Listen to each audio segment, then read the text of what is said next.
But I have like this, like this two ideas about salvation. One is like once you accept Christ, and so to speak.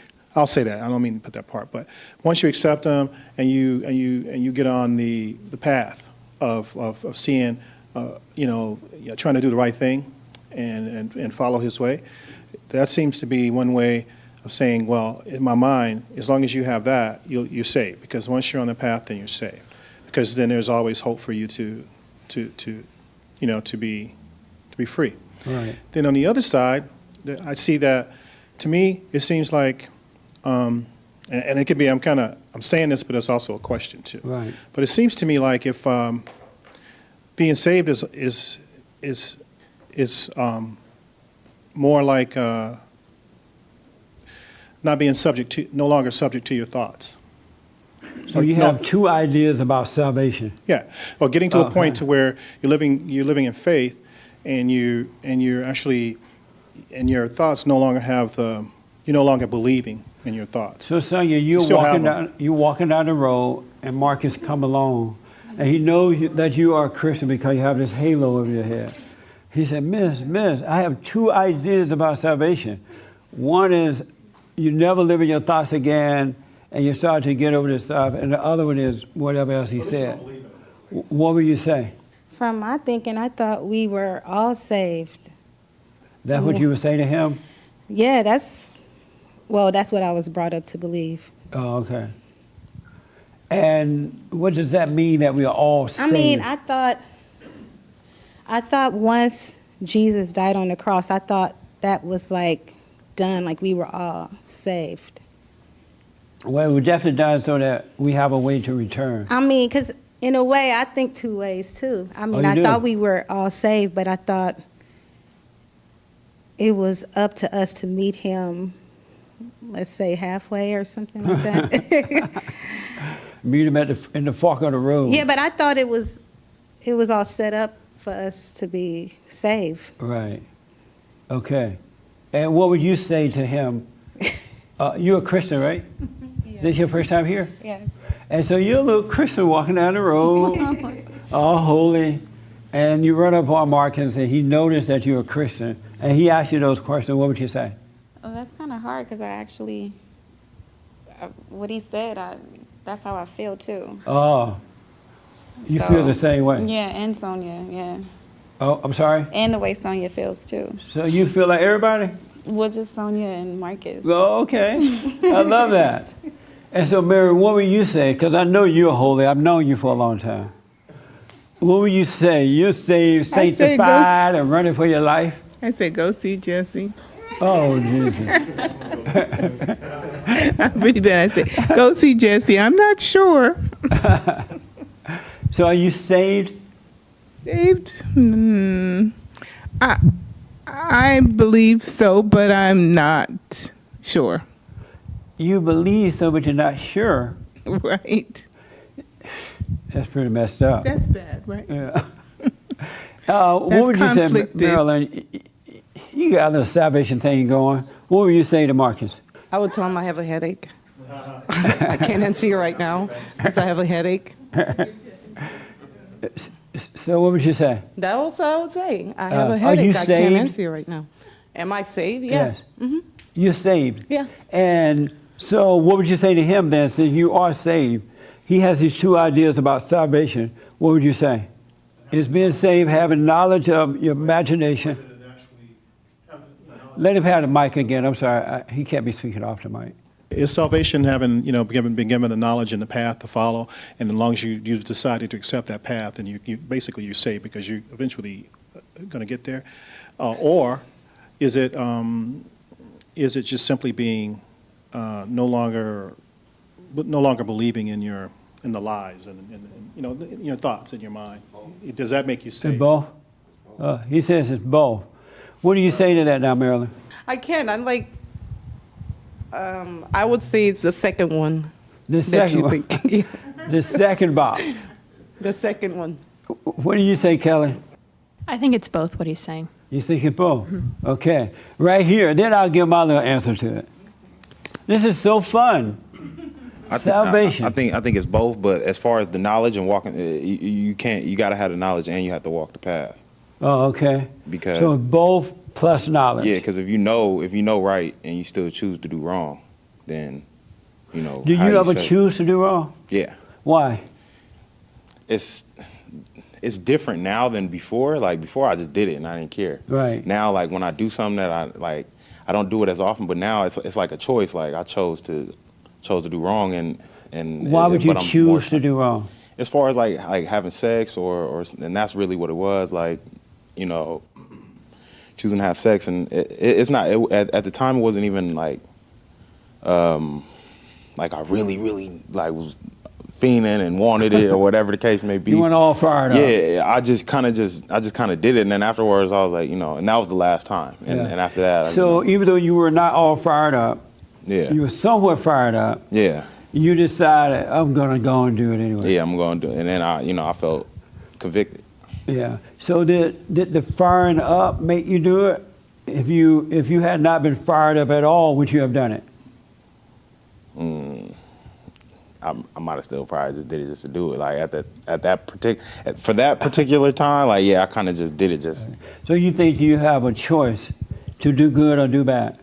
Yeah, You do? yeah. And okay, I'll come back to that. All right. So let me tell you about salvation. You're all wrong about it. Salvation is nothing that you can imagine.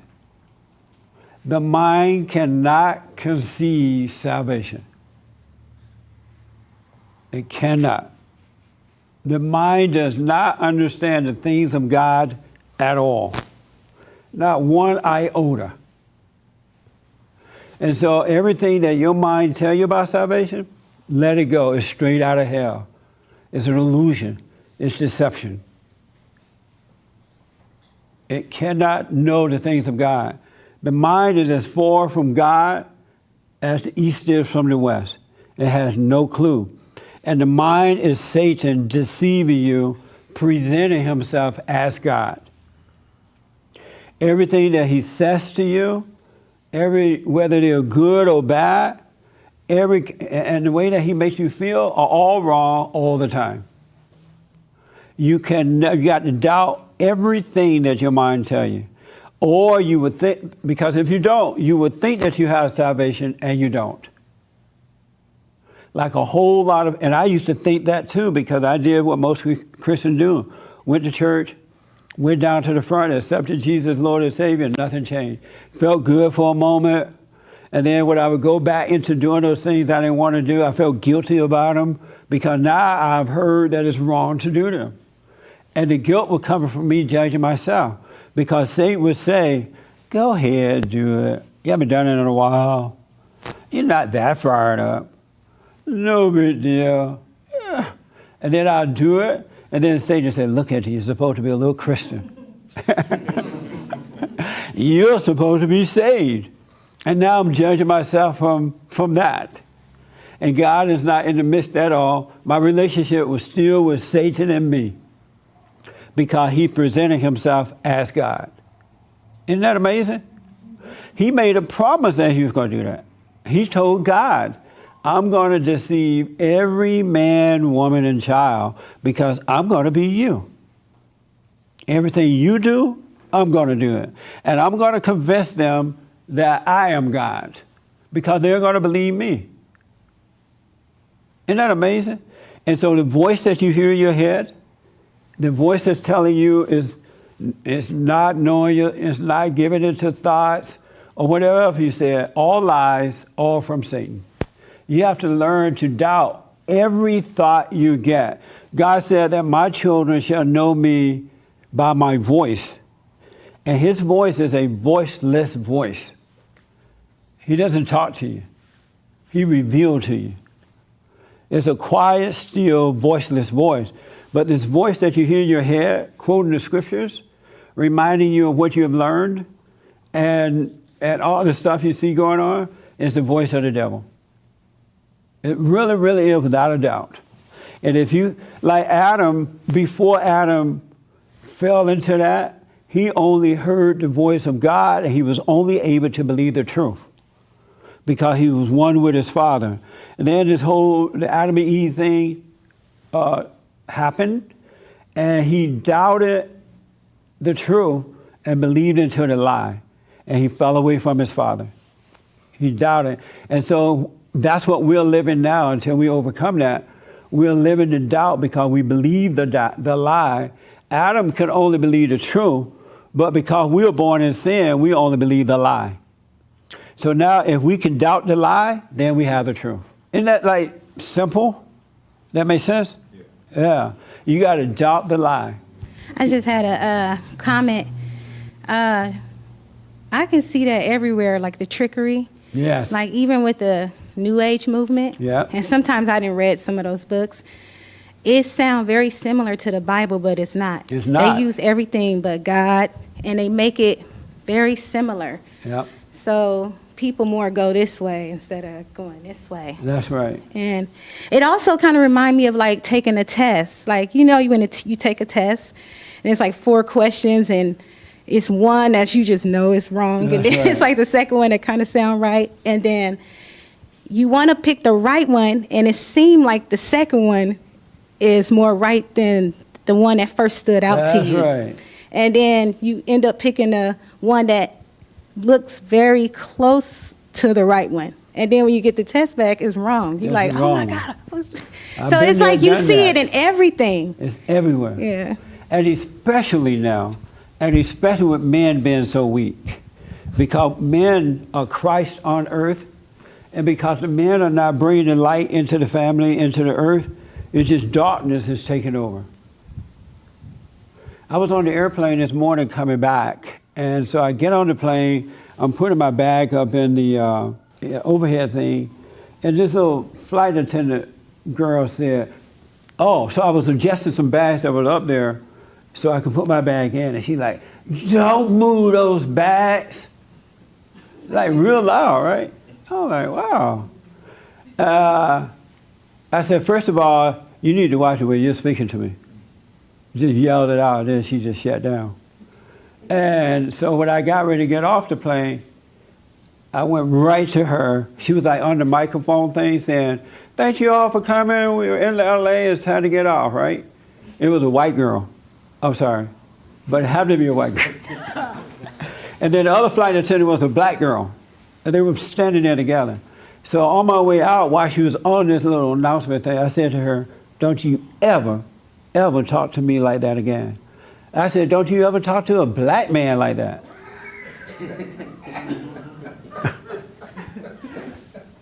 And she's like, but you about, I said, look, no, I don't want to, don't you ever do that again. Do you understand me? I got right in her face. I'm like, do you understand me? Don't, and I was holding up the line. And I said, do you understand me? And I had my finger and all that. Do you understand me? Don't you ever talk to a black man like that again. I was thinking later I should have said, don't you ever talk to any man like that. That's what I really should have said to her. And she said, I got it. And I said, all right, you better. I walked away.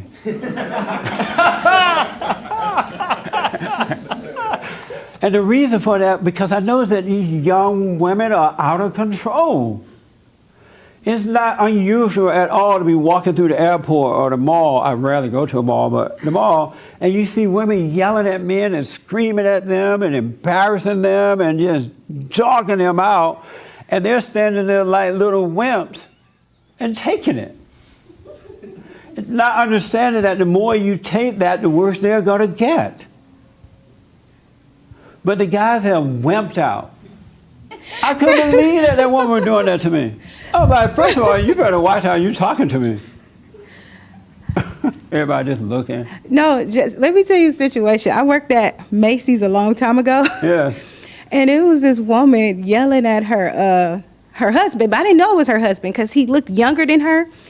And so she went somewhere, and I asked him a question. Then I said, oh, when your mom gets back, and he looked, he said, that's my wife. I was like, oh, that's your, he said, whoo, I'm glad she wasn't here to hear that. Wow. Because the way she was, and she was Was taller it a white than man him. or black? They were black. Really? It was like, because she was really taller than I see it him. happen to white And she- men. The only time I see it happen to black men is if you're at home or you visit family members and I see how they yell at their husbands. But when I'm traveling around, I mostly see white women doing it to white men. I think that's one of the reasons I said, don't you ever talk to a black man like that again. Because it look like the white men don't mind it. I don't ever see them really standing up and correcting her with that. Even though they look silly and stuff. But I don't know, is that a white thing? Is that a white thing, Kelly? Never thought about it. Yeah. Have you seen it though? I've seen it, Yeah. but I haven't really connected it to either race. There is no way in earth I'll let that happen to me. I'd go to jail first. I would. Yes. You know what? You may see the woman yelling at the man, like on the street or whatever, but you don't know what the man did in secret. See, that's the problem There's with women. It's nothing he like, could have no, done. no, I'm not saying it's okay. No, I'm not saying it's okay. Oh, I'm just okay. saying that most of the time, men do things like at home or in secret or something, and then the woman take it out. You know, and the she's public. arguing with him in the public. But the guys, they always do things like secretly, you know. And then women, they don't care when they're upset. When they're upset about something, they don't care who, you know, where they're at. You know, they That's just go at crazy, it. though. You A know, man, no I'm not woman saying it's okay. I'm has just saying no right to disrespect one another in public like that. If you got a problem, take it home. You're supposed to respect one another. There's a thing called respecting one another. You know? So if I'm married, I got a problem, I deal with it at home or in the car on the way to the airport, not in the airport. You know what I mean? And you're not supposed to treat human beings like that. That doesn't even make sense to me. No one should take that kind of stuff. Oh, Lord. Yes, sir. So, I don't know for sure if you should do that ever. Do You know, whatever. Just even yelling at each other at all. Like, shouldn't there be I a don't mind a time? little yelling, but just don't do it in public. You're going to yell sometimes. Yeah, well, because it sounds like you're saying the woman shouldn't do that. I don't think anybody, a woman or man, But should treat sometimes you have to anybody. yell to get the attention of the person. Yell. You know what I mean? Well, Because there's can you imagine having an argument like this? Honey, you should not have done that. you And could then be she's you could like, be aggressive. You're right, honey. I should not have done that. You ain't gonna get nothing solved. You know what I mean? There's a time to yell. It really is. What do you mean by yell? Like, hey, what are you doing? Oh, that's not yelling. Oh, Okay, yeah. yeah, right. Okay, yes, sir. I wonder if the same people that think it's wrong for maybe, I don't want to pick on you, Marilyn, but I know. So you said, well, we don't know what the man did to deserve that, right? Would you have that same opinion if you saw a kid yelling at a woman? If you saw a 10-year-old kid yelling at a woman, would you say, well, we don't know what that woman did to that kid, so maybe it's justified? That's a good point, huh? What? I'm sorry? yeah, it's a good point. Yeah. It doesn't even make, we can't get too far off subject with this because I want to get into the salvation thing and we'll run out of time. If all ideas of salvation are going to pretty much lead you down a path of away from salvation. Yes. The only logical thing is like you said with Adam. He was connected with his father, and before he fell, he didn't have all the imaginatory ideas and processes to get back to this place. Right. So are you saying that when these ideas dissipate, or if you're not following this trying to follow some kind of a program to it, that there's some kind of a common sense or something that Adam had before we fell into all this ideas about how to get there. So let's just say we get rid of that. So what's left? What's going to tell you, okay, I shouldn't be smoking this dope, or I shouldn't yell at this person. What's left to do that if it's not like these ideas that are But in the our minds? ideas are not working. We We have I may to have convoluted my question. I probably did, but we have to become as an empty vessel. We have to return to knowing nothing. Everything that we've been taught, everything that we know, we have to let it go. Because everything that we've been taught about God, Satan is using that against us. Everything. when you read the Bible, he interpreted a verse for you and make you think that God is interpreting it or the Holy Spirit is interpreting it. When it's not being revealed to you, but it's just more intellectual knowledge. So what you're asking though, I love that question. How do you discern between the two? Here's how you do it. And I need to ask you some questions first, and you're going to see for yourself right here. And so you were not raised with your father and mother, right? No, And you resent your father? not anymore. I did for a while. But you did? Yeah. And why did you resent him? I resented him because, you know, the things that he did to my mom, the fact that he wasn't there, and, you know, he used to lie and say one thing. It was really, And so you left at 3 years old, right? yeah. Okay. But and so did you ask him why did he do those things to your mother? Nah, but he's like spoken. He said, but it wasn't just my mom. He, my grandma pulled a gun on him before his mom. Right. You know what I'm saying? Because like I said, he done fought with my uncles, and he's I know, but at 3 years old, you had no clue of what was going on. yeah. I also And so the resented only him. thing, the only opinion you have about your father is the opinion of your mother, of your grandmother, and what everybody else said about why he did. But And but from I learned from myself. I met him when I was probably about 12 years old. Right. But before that, my opinion was based on everyone else's. Yes. But then I met him for myself Right. at around 12 years old, young teen or whatever. And he, the first time that I met him, he got drunk and threatened to throw me and my cousins off of a bridge into the river. Right. He pulled over the car and was grabbing my cousin to. How come he didn't throw y'all off? I don't know, but it was enough. I mean, 12 years But it old is was my first still- time meeting him. But You your know, opinion still was based on what you've been told about him from 3 years old. and seeing that for myself. Right, but it was still based, the judgment was already there for your father. Yeah. Because had you not had the judgment for him and you saw him, you would have had compassion for him and not judgment. You would have seen that your father have issues, right? Yeah. And you would have wanted to help him overcome those issues rather than judge him with the judgment that you've already picked up from your mother and your other family members. Yeah, I mean, It was not your own judgment. I mean, yeah, I can understand what you're saying with that, but Yeah. at a young age like that, Right. what are you to think at 12 years old and my dad's drunk to the point he could barely talk and he's Right. threatening to throw So what do a you, bunch as of an kids off adult, the bridge. as an adult, what do you think about the fact now that your dad was drunk and mean and stuff like that? Why do you think he was that way? He got issues with his father. With his father? Yeah, his dad was the same way. Was like him, right? Yeah. The issues are with his mother. Yeah, He hated his mother, yeah, as you hate your mother. And men and women do not hate their fathers, they long for their fathers. But they hate their fathers with their mother's hatred. Because she and the husband are fighting, the father are fighting, and so what she does is she turns his children away from him by becoming the victim. yeah. Your father's no good. Your father's beating me. Your father's an alcoholic. She doesn't tell you that I drove your father to beat me.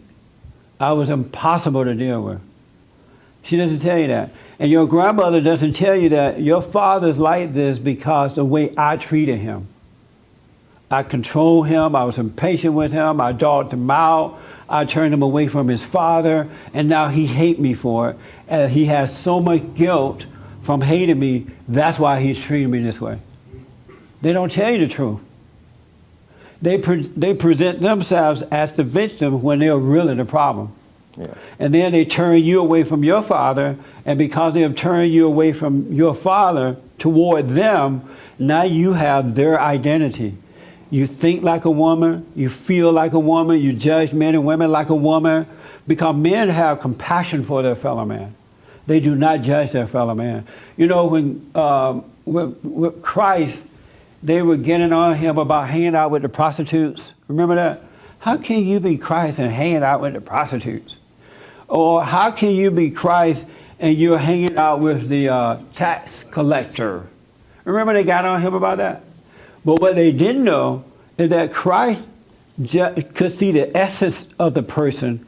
He didn't judge people based on the labor that others had put on them. Yeah. He didn't judge them, he didn't see them as a prostitute or as a tax collector. He saw the essence of the person. He saw what was going on with them, what had taken possession over their life, and he showed them how to overcome it. That's what men do. And that's what women of God do too. Once they return to their fathers, they take on that identity, compassion and not judgment. And so everything you feel about your father, the way you see him are not your way. That's your mother, and they're very deceptive. Your mother is not any good. She's lied to you. And how do you feel about her? My mom,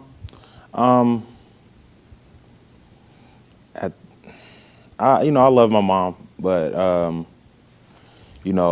grew up kind of. I was like the bad kid in school. I was always rebellious, Yeah. and always into stuff. You couldn't help it because you didn't have your father's love. All you have is your mother's anger. Yeah, And you have your grandmother's anger and your uncle's anger, which is all non-manly. Yeah. And that's why you couldn't help but act. You had no love. You were disconnected from your earthly father, and as a result, you're disconnected from God.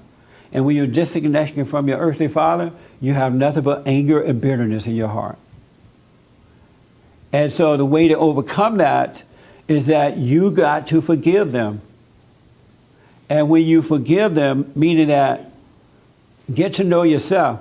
The one thing I've noticed I've been doing this now for 26 years, and I've traveled around the country, and I noticed that the people who don't get to know themselves and start digging in to get all that dirt out of their lives, so salvation is like fresh water. When I lived in Alabama, we used to dig wells, and so we had to dig up all the mud and stuff and dig really deep into the earth.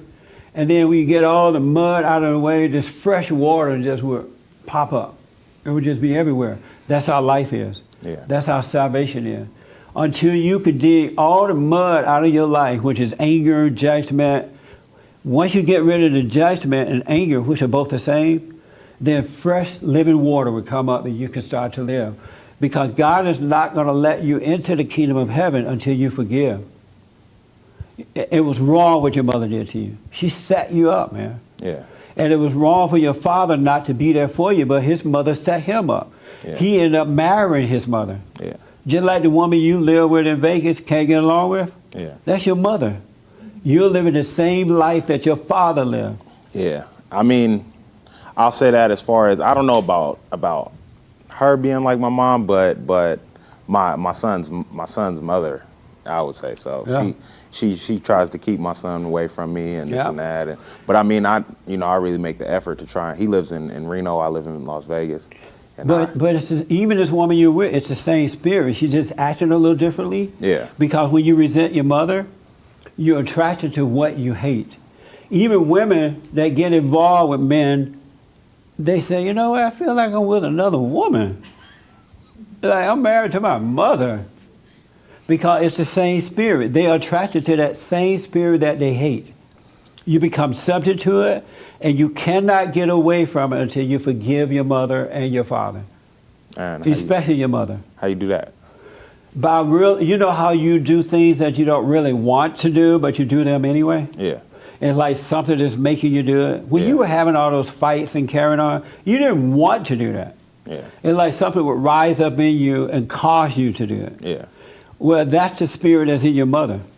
Yeah. And so your mother feels the same way. So if you can understand yourself, you do things that you don't want to do, it will help you to understand her, and you will go to her and apologize for hating her. Yeah. Then you say, I become just like you, and I now understand how you feel.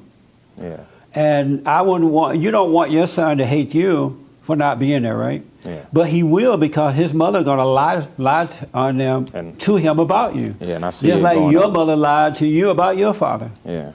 It's just this cycle has repeated itself. So when you go to your mother, and don't ask her to forgive you, just say to her, I am wrong for hating you. It's wrong for what you've done, but I'm wrong for hating you. I become just like you. And if she says, I'm sorry, that's nice. If she starts to cry, that's nice. If she fall out and die on the floor, ask grandmama if you have some life insurance so you can bury her. But don't ask her to forgive you. You apologize for hating her, and then God will forgive you. Yeah. Because most people, when you ask them to forgive you, they will not forgive you. They see it as a weakness, and they'll control you with it. Yeah. I'm not going to forgive you. Or I'll think about it. Or you got to be nicer to me. That's why God has it set up where they don't have to forgive you. You forgive them for what they've done to you, and He will forgive you for hating them. Yeah. And you become a free man. And then you can enter into the kingdom of heaven as salvation begins. Okay. That makes sense? Yeah. And don't tiptoe around it. Don't be mean. Don't plan what you're going to say. But you're never going to become a man until you can overcome the spirit of your mother. And women, females, are never going to become women until they can overcome the spirit of their mothers and take on their father's identity, which is of Christ. You got to return to the Father. And then, because the sin is not the alcohol, the drugs, the sex, the lying, the video game. That's not the sin. The sin is the judgment, playing God. Make a decision. That's what the sin is, because when you play God, you're separated from the true God. And you become a son of Satan to be your own God. He makes you feel like your own God. You make decisions, you know right from wrong. I don't really understand that. Like, so it's not a sin. Like, No. So having sex is not a sin. No. So what is? The proper way to have sex is under the umbrella of God, Yeah. because Well, it's having sex out of fornication. it creates all other kind of problems for you, just like alcohol. Yeah. You drink alcohol, it destroys your body, your mind. It lowers your consciousness. Yeah. When you have sex, you become addicted to the woman. She become your God. Now you can't live with her or without her. She can't live without you because she like that control she has over you. Yeah. It's just because what happened is when you judge, you fall away from God, and now you become worldly. Yeah. You start looking to the world to make you feel better. Yeah. You're looking for love. You're looking for more money. You're looking for friendship. You're looking for this because now you're no longer connected to the kingdom of heaven within. So the world become your salvation. That makes sense? Yeah. And so you pick up all these things so that you can feel good. But when you repent, when you forgive for hating, you enter back to your Father within the kingdom of heaven, and then the worldly things start to fall away because you can't get rid of that on your own. The separation from God, you got to have that, right? Yeah. But when you return to the Father, you start to lose the appetite for the world. It naturally starts to fall away. Yeah. And then you could be in the world but not of it. Okay. That makes sense? Yeah. But the church have told us that the sin is the lying and cheating and all the drugs. So when you do drugs, you judge yourself with a drug, not realize you're judging, and that's why you're doing the drugs. Yeah. That makes sense? Yeah. Ain't that deep? Yeah. Ain't that deep? That is so deep. And it gets, once you enter into the kingdom of heaven, life begins. And life is nothing what you can imagine, but it's absolutely amazing. Yeah. And you become all love all the time. And love is not something you can feel, taste, or touch. It has no feelings. It's just, you see the right thing to do and you do it. Yeah. You don't hate your enemy. You don't hate your fellow man. You speak up, but you don't hate. It's a beautiful way of living. And Christ made it possible. He came back. He put everything back in order that Adam messed up for us. And Satan doesn't want us to know that, so he wants to keep you angry so you can continue to listen to his voice and not your Father's voice from within. Ain't that something? Yeah. Uh-huh. You gonna deal with your mama? Yeah. Your mama is not an angel. That's why your dad he ended up marrying his mama. He hate his mother. Grandmama is a rolling stone. Yeah.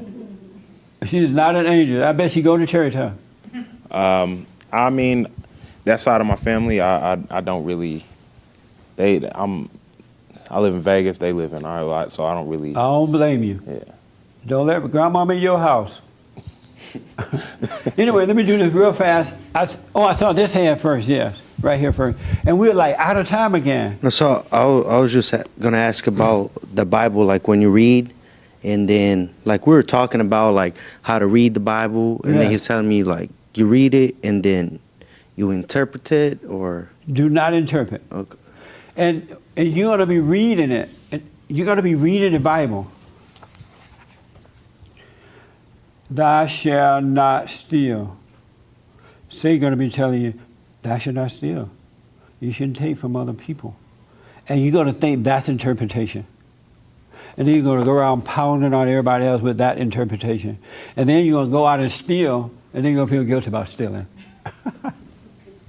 Just open the Bible up, read a verse or two, put it away, and go your way. Ignore whatever Satan is telling you about it. And then God will reveal. That's how you do it. Revelation is what we live by. The mind of God is what we need to return to. We need to return to the Father. The Bible does say there will come a time when I will return the children back to the fathers and the fathers back to the children. Salvation is about a return to the Father. And become as little kids with your Father. That's what salvation is about. Everybody that is suffering in life today do not have a relationship with their earthly father. Everybody. Those who have a good relationship, even if you're a poor dad and you don't hate your father, you have peace within. Your father died, right? Yeah. But see, what happened was, even as a little kid, when your father died, your soul disconnected from him. That's why it's so bad to lose your earthly father at such a young age. And once your soul was disconnected, it connected to your mother, and it changed your life. Mm-hmm. It took you away from manhood and brought you into womanhood. So how do I get to manhood? That's a good point. Make sure that you forgive your father for dying so early. I don't know what happened. Forgive him for not being there for you. Simply to mean that, how did he die? Or why did he die? Diabetes. He died in his sleep. Yeah, so see, he didn't want to die. But as a kid, your soul longed for the Father, so you didn't know that. So if you have any resentment for that at all, let it go. He didn't want to leave you, right? But the most important thing now is to forgive your mother for what she's done to you. Yeah. Her lack of patience, the way she treated you, all that stuff she did. And then God will return you back to the Father. That makes sense? Yeah. Makes sense. Do you understand now how to forgive your your mother?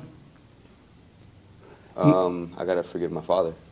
No, forgive your mother. Yeah, are you holding it against your father for not being there? I mean, I used to, I think. Yeah. But I think it's more my mother, just like the way she didn't let me live my life. Like, Yes. She basically, I didn't really have a childhood. Like, I don't know. Yeah. Well, whatever it is that you hold against her, you need to go to her and say, look, you screwed me up. You didn't let me have a life, and I resented you for that. And I'm just giving you some basic words. You might not even use these words. And just say, I become like you. That's why I've been in all this trouble. I have your nature. And I'm sorry for holding that against you, because I become like you, and I don't want to be like you. I want to have love in my heart, not this mess you have in yours. And I'm sorry for hating you. And in that very moment, if you truly feel that way and see that you need to forgive her, God would change you just like that. And he would give you peace, and you can finally live your life. And not your mother's life. All right. That makes sense? Yeah. Yeah. Are you going to do it? Yeah, but when I go to Texas, I'm not gonna just do it right now. Like, Speak it to the thing. Say, will you what? when I go back to Texas for Thanksgiving. Oh, okay. I'll do She that. lives in Texas? She lives in Texas. I live out here alone. Wait until you get to Texas, because it's best to face her. Don't write a letter. That's a cowardly way. Don't make a phone call. That's a coward. You want to face the person that took away your courage, took away your life. And you want to forgive them. You don't want to attack them. You want to forgive them for what they've done to you. And if they apologize, fine. If they don't, fine. You forgive them and go live your life. It's like made me self-destructive, I feel like, in a way. Yes, sir. Because there's no love in it. It's only destruction, because it's of your father, the devil, which is her father. And he is, yeah, okay, yeah, that makes sense. Yeah. That's crazy. What do you think about this? Let me just ask the first time. What do you think about this? Because we're like out of time. And I got to let Marcus winding down, because he asked this question. Yeah. Yes, sir. I've been judging myself very hard. Yeah. And it's not the voice of the Father, it's the voice of it's what? Satan. It's the voice of Satan judging me. Yes. And, that's become clear just through this discussion. And I hope that I look forward to having a relationship with Jesus and being saved. But Yeah. I'm not there yet. But learning about the bad judgment and that Yeah. I shouldn't be judging myself or I shouldn't be so tough on myself. As long as you was- have that judgment in your heart, you would never know Jesus. You would know about him, but you would never know him. The moment you forgive others and yourself, then you shall know Jesus. And you're going to discover that you are Christ too. Jesus is your brother.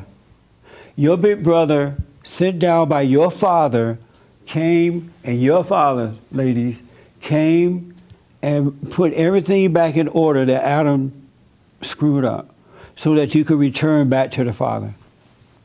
And everything that your brother owned, Jesus owned because his Father owned it, you own it too. You're his son. And you have a responsibility to live that way, to be the light of the world, so that your wife and your children can finally change this whole cycle of destruction that's been passed down from generation to generation. But you got to forgive. That makes sense? Yeah. We out of time, right, James? James looking at me, but I got it. To be fair to Marcus, just help Marcus. Yeah, I just want to say it did. I just want to say, yeah, it really helped me. And then you top it off is what the person you was just talking to, he just said. He just simplified it too. I mean, it's like really drove it home. Because I've been like really, really critical of myself, judging myself.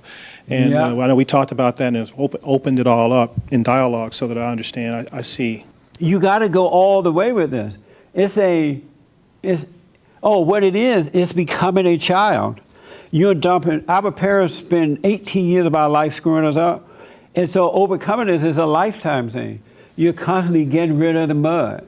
And you're becoming as a little child. You're getting to know your Father that's with you now. You're not judging your fellow man. You're not worried about what others think about you. And you're not thinking that way about them. You're just all love. And then when there's an issue, you see how to deal with the issue without judging the person. You become the light of the world, the salt of the earth. You got to go beyond, I hate my mom, I hate my daddy, and look how bad this person is or that person. That's nothing. Satan made another fool of you.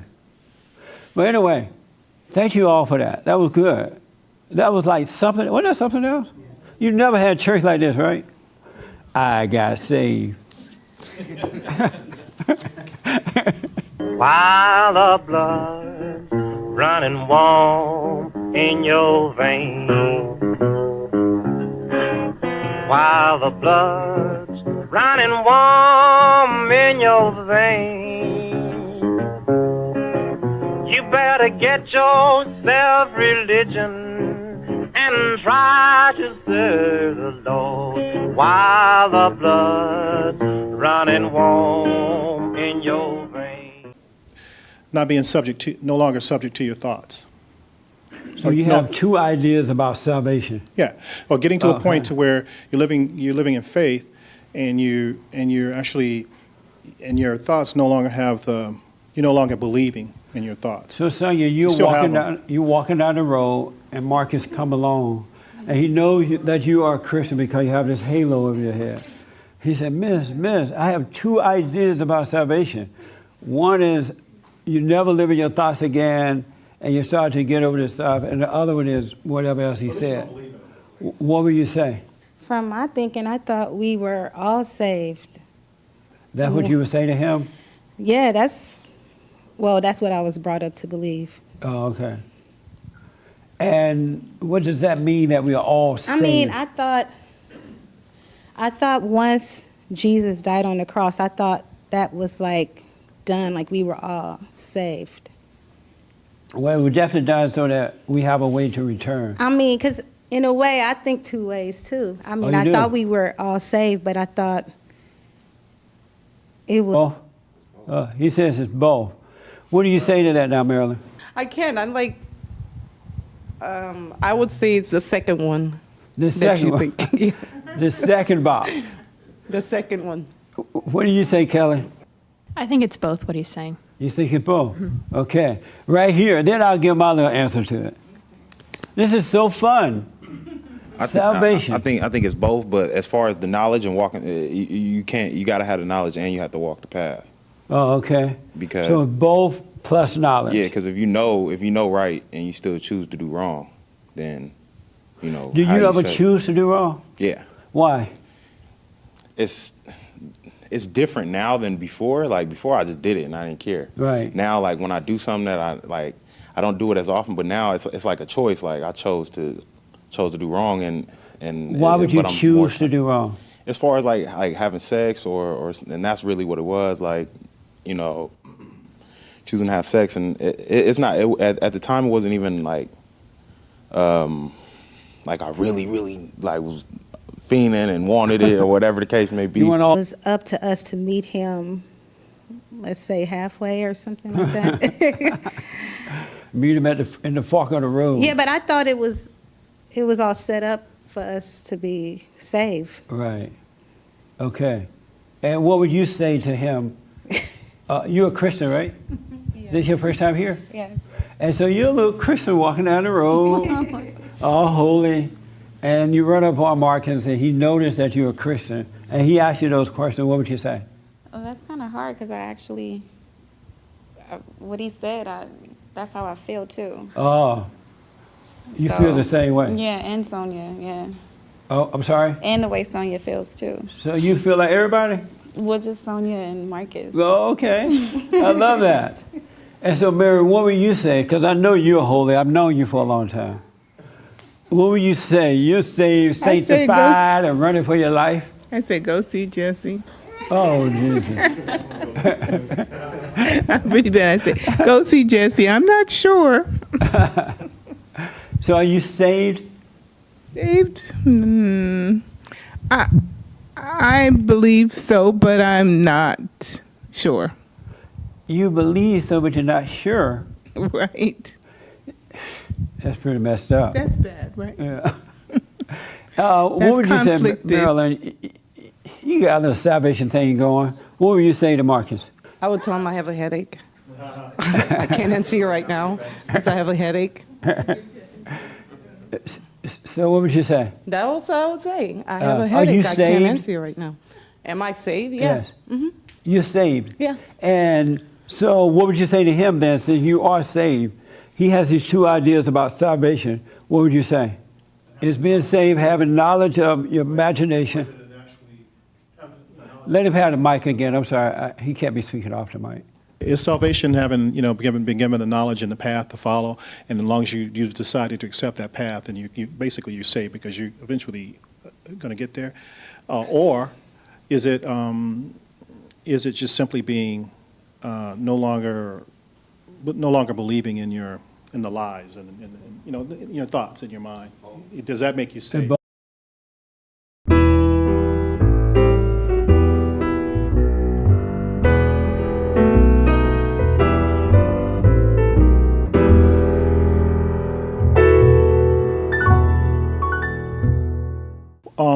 I have like this, two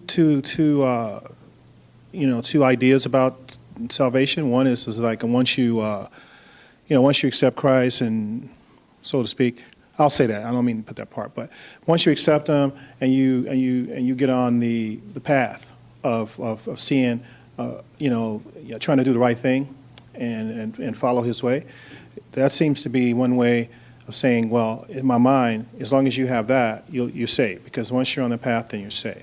Because then there's always hope for you to be free. Right. Then on the other side, I see that, to me, it seems like, and it could be, I'm saying this, but it's also a question too. Right. But it seems to me like if being saved is more like